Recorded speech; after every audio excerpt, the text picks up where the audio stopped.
Hello friends, welcome to my channel. Friends, आज मैं आपसे शेयर करूंगी प्लाजो पैंट की कटिंग और स्टिचिंग। ये मैंने 2 मीटर फैब्रिक लिया है और 4 फोल्ड में फोल्ड कर रखा है इस तरीके से।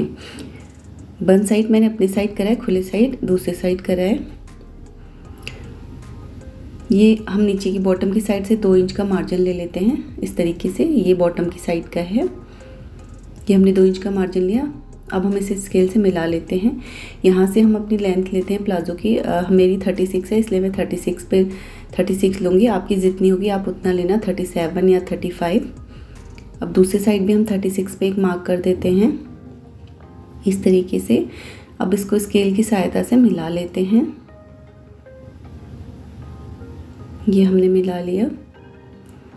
अब ऊपर बेल्ट की साइड पे हमने 36 ले लिया है।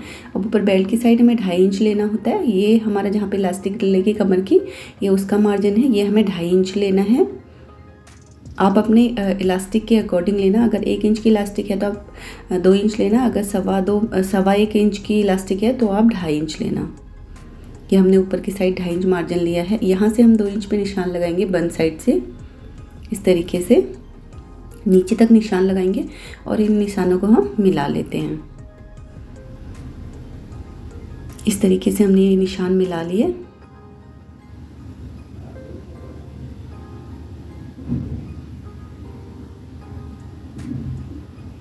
ये हमने मिला लिए हैं।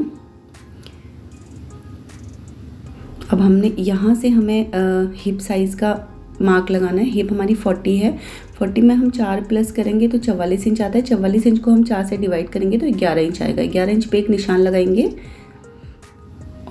11 इंच पे, और यहाँ से 1 इंच का मार्जिन लेंगे इस तरीके से।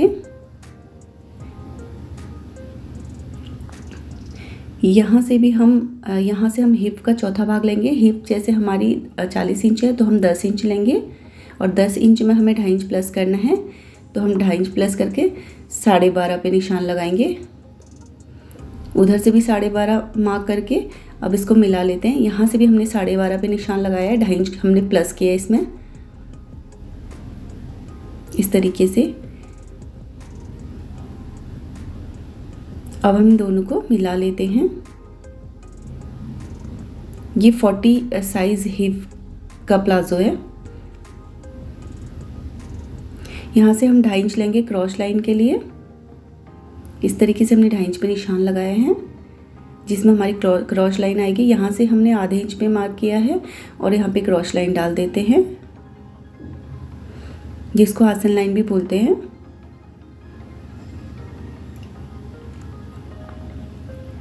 यहाँ से हमने ऊपर से जितना लिया है 12 इंच, यहाँ से भी हम 12 इंच पे एक मार्क करेंगे और यहाँ से 1 इंच हम मार्जिन लेंगे। इस साइड से भी हम 1 इंच मार्जिन ले लेते हैं इस तरीके से। और अब इसको हम यहाँ से मिला लेते हैं इस तरीके से। इस लाइन से हमें नीचे तक मिलाना है। ये हमने मिला लिया। यहाँ से भी हम स्केल से इसको मिला लेते हैं इस तरीके से। हमें स्केल इस साइड ऐसे इस तरीके में रखनी है। ये भी हमने मिला लिया है। ये हमारा प्लाजो कट के तैयार हो गया। हमने 2.2 इंच इसलिए आगे लिया था क्योंकि हमारे प्लाजो का जो घेर है वो चौड़ा हो जाएगा नीचे से। अब हम इसकी कटिंग कर देते हैं।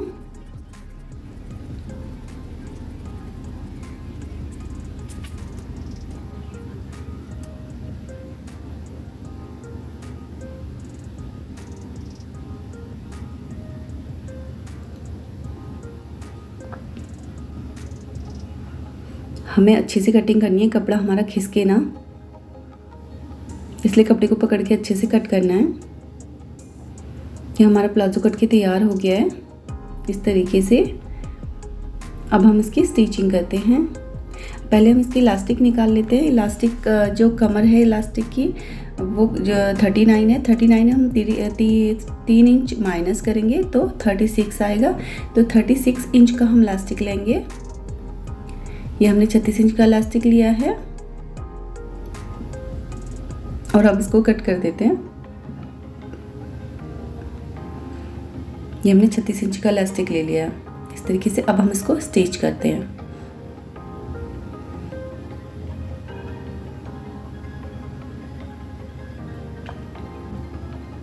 पहले हम इसके आसन लाइन स्टिच करेंगे। इस तरीके से हमें 2 पार्ट्स आगे के ऐसे पकड़ने हैं, अच्छे से पकड़ना है कि हमारा जो आसन की जो लाइन है वो ऊपर नीचे ना हो। अब हम इस पे सिलाई लगा लेते हैं आसन लाइन पे। इस तरीके से अच्छे से पकड़ना है हमें इसे और इस पे सिलाई लगा लेनी है। दूसरे पार्ट्स पे भी ऐसी सिलाई लगा लेनी है, बैक पार्ट पे। इस तरीके से दूसरे पार्ट पे भी हमने आसन पे सिलाई लगा ली है। अब हम फ्रंट पार्ट को नीचे रखेंगे सीधा करके इस तरीके से, और इसके ऊपर हम दूसरा वाला पार्ट रखेंगे। इसको हम उल्टा करके रखेंगे। इस तरीके से हमने इसको उल्टा करके रखा है। अब इसके जो साइडों में है उस पे लाइन लगा देंगे। जो साइड का पोर्शन है उस पे हम सिलाई लगा लेते हैं इस तरीके से। ये साइड का भाग है, इस पे भी हम सिलाई लगा लेते हैं। इसी तरीके से हमें दूसरे पार्ट पे भी सिलाई लगा लेनी है इस तरीके से, और बराबर पकड़ के ही हमें सिलाई लगानी है, नहीं तो हमारा पार्ट ऊपर नीचे हो जाएगा। ये हमने सिलाई लगा ली। अब हम नीचे बॉटम को फोल्ड करते हैं। जितना हमने बॉटम में मार्जिन लिया था अब हम उसको फोल्ड करेंगे और दोनों बॉटमों को इसी तरीके से फोल्ड कर देंगे। जितना हमने मार्जिन लिया था 2 इंच का उसको हम फोल्ड करेंगे इस तरीके से।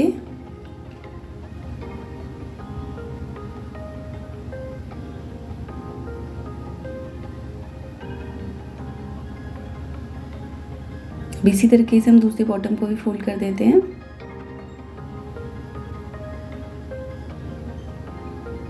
इस तरीके से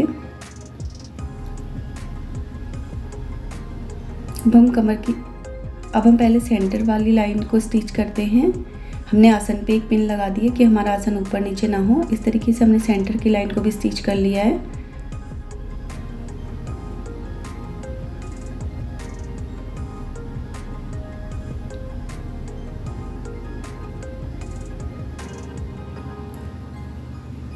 अब हम ऊपर इलास्टिक जहाँ पे डलता है वहाँ पे जो मार्जिन लिया है उसको हम फोल्ड करेंगे इस इलास्टिक के लिए। इस तरीके से 2.5 इंच का मार्जिन लिया है हमने ऊपर इलास्टिक की साइड, तो हम इसको भी 2.5 इंच लेके फोल्ड कर देते हैं इस तरीके से। इसमें हमारी इलास्टिक डलेगी। जहाँ से इलास्टिक डलेगी वहाँ से हमें थोड़ा खुला छोड़ना है इलास्टिक डालने के लिए।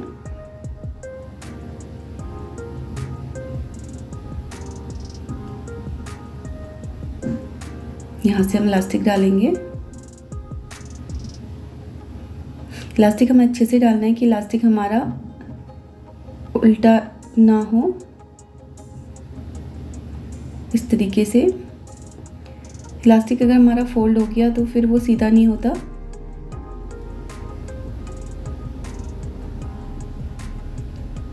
इस तरीके से हमें इलास्टिक पूरे में डालनी होती है। ये हमारी इलास्टिक भी डल के तैयार हो गई है। इस तरीके से हमें कपड़े को अच्छे से खिसका लेना है। अब हम इसकी पिन निकाल देते हैं और इस पे बीच में एक सिलाई लगा लेते हैं। इसको पक्का कर लेंगे। ये हमने पक्का कर लिया है इस तरीके से। अब हम इलास्टिक को पूरे उसमें इस तरीके से खींच के लगाते हैं कि वो पूरा अच्छे से बैठ जाए, और जहाँ पे हमने इलास्टिक डालने के लिए छोड़ा था उस पे भी हम एक सिलाई लगा लेते हैं। वहाँ पे भी हमने एक सिलाई लगा ली है। जो धागे बचे रहते हैं आधे उनको हमें कट कर देना होता है, इससे फिनिशिंग अच्छी आती है। इस तरीके से हमें इलास्टिक को अच्छे से पूरे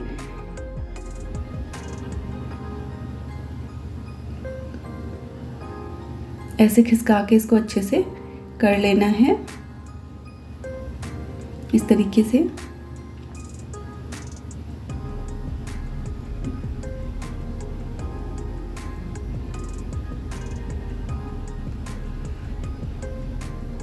अब इसके सेंटर पे एक हमें सिलाई लगा लेनी है, नहीं तो हमारी इलास्टिक पलट जाएगी इस तरीके से। और इलास्टिक पे हमें सिलाई हमेशा इलास्टिक को खींच के लगानी है, नहीं तो हमारा इलास्टिक छोटा पड़ जाएगा। इस तरीके से हमें खींचना है और सिलाई लगानी है। पूरे इलास्टिक को खींच के हमें सिलाई लगानी है इस तरीके से। वीडियो आपको कैसी लगे लाइक शेयर जरूर करना, सब्सक्राइब करना ना भूलना। इस तरीके से पूरे इलास्टिक को खींच के ही हमें लगाना होता है। ये हमारा प्लाजो बन के तैयार हो गया। अब हम इसको सीधा कर लेते हैं। ये प्लाजो हमारा तैयार हो गया है। अगर इस तरीके से आप प्लाजो की कटिंग और स्टिचिंग करेंगे तो प्लाजो की फिटिंग एकदम परफेक्ट बैठेगी। धन्यवाद।